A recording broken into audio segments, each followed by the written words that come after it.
Welcome to this explainer. Today, we're diving into an absolutely massive, yet almost entirely hidden infrastructure that keeps global shipping safe, efficient, and ensures our marine environments stay protected. Think about it. Every single day, thousands upon thousands of ships cross the globe, carrying literally everything from your new smartphone to hazardous chemicals. But how in the world do they avoid disaster in the most congested waterways on Earth? Well, that hidden safety net is exactly what we're going to unpack today. So picture this for a second. You are navigating a colossal, thousands of tons cargo vessel. You're fully loaded with hazardous materials, and you're trying to steer through a really narrow, highly congested strait in pitch-black darkness or maybe heavy fog. You can't just hit the brakes, right? So who directs you? Who acts as the air traffic control of the oceans to make absolutely sure you don't collide with another vessel or run aground? Section 1. The Ocean's Traffic Control. Let's get right into what this incredible maritime safety net actually is and who's pulling the strings globally. To really wrap our heads around this system, we first have to look at the governing body. That's the International Maritime Organization, or the IMO. They are the ultimate global authority driving the operational standards and the technological push for green, safe shipping worldwide.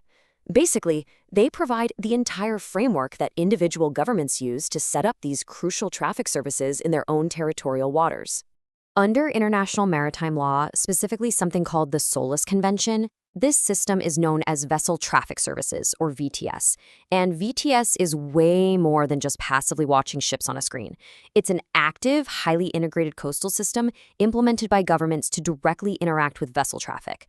The whole point is to improve navigation efficiency, contribute to the safety of life at sea, and mitigate dangerous situations in really high-risk waterways to protect the environment.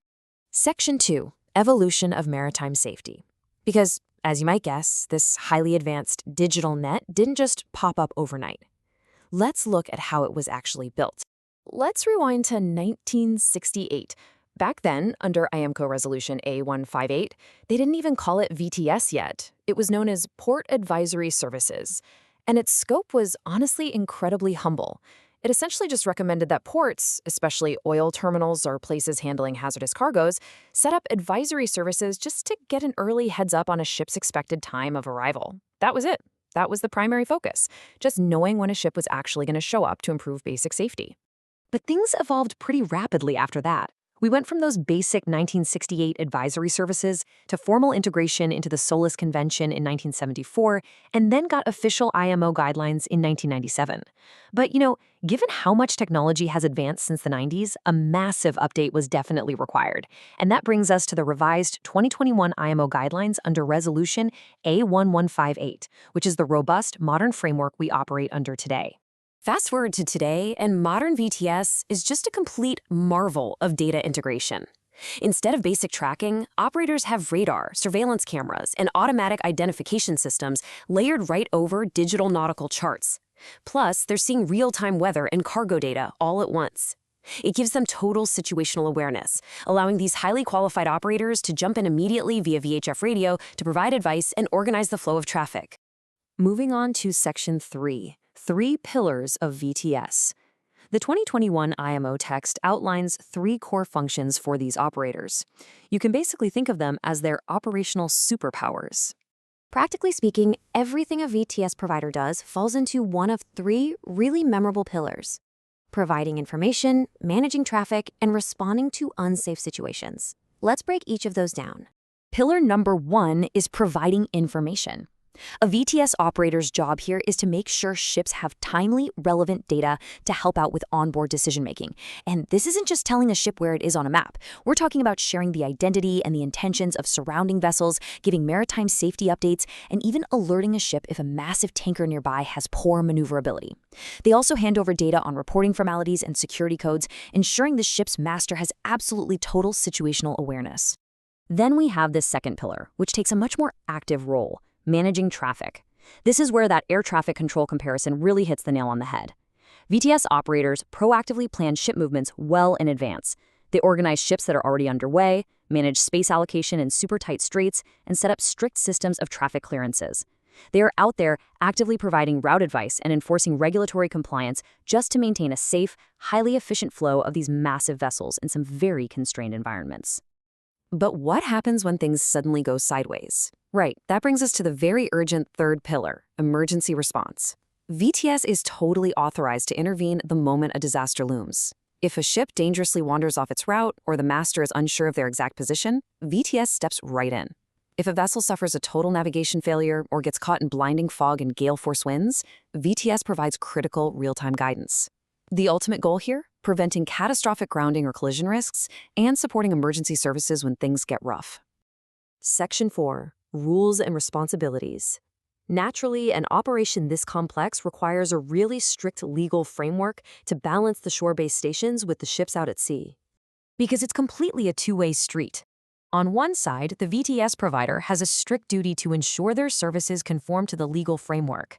They've got to set clear operational objectives, evaluate them routinely, and make sure all their equipment and facilities are top-notch and properly staffed.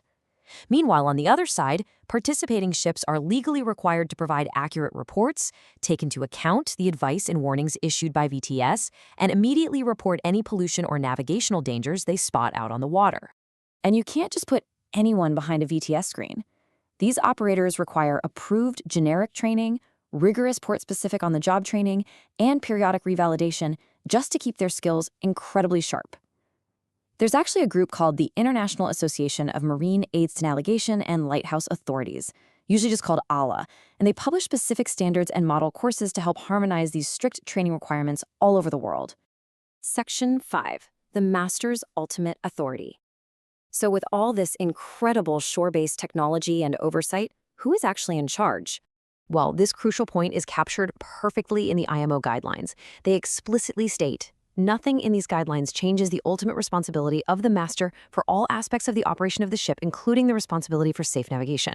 So despite all the digital oversight, the cutting-edge radar, and the highly trained operators on shore giving instructions, the human captain, the master of the ship, still holds the absolute final legal and operational burden for that vessel. It's a really delicate balance, honestly. Participating ships absolutely must comply with the requirements and instructions given to them by VTS. However, there is one major exception. The master can disregard a VTS instruction if doing so contradicts safety or marine environmental protection. You know, the master on the bridge might see a localized immediate danger right in front of them that the shore-based radar completely misses. But if a master makes that bold call to disregard VTS, the guidelines specifically warn that they might be legally required to report on their actions and justify that choice later. Which leaves us with a pretty fascinating dynamic to think about. We are entering an era of truly unprecedented data exchange. The IMO is heavily encouraging automated reporting, and shore-based tracking is becoming unbelievably precise. As this technology continues to evolve, we have to ask, how will the balance of power between shore-based computers and the human master shift? Will there come a day when the ultimate authority moves from the bridge of the ship to a control room hundreds of miles away? It's a massive question for the future of global shipping, and definitely one worth keeping an eye on as these hidden systems continue to evolve. Thanks so much for joining me on this explainer, and I hope you never look at a cargo ship the exact same way again.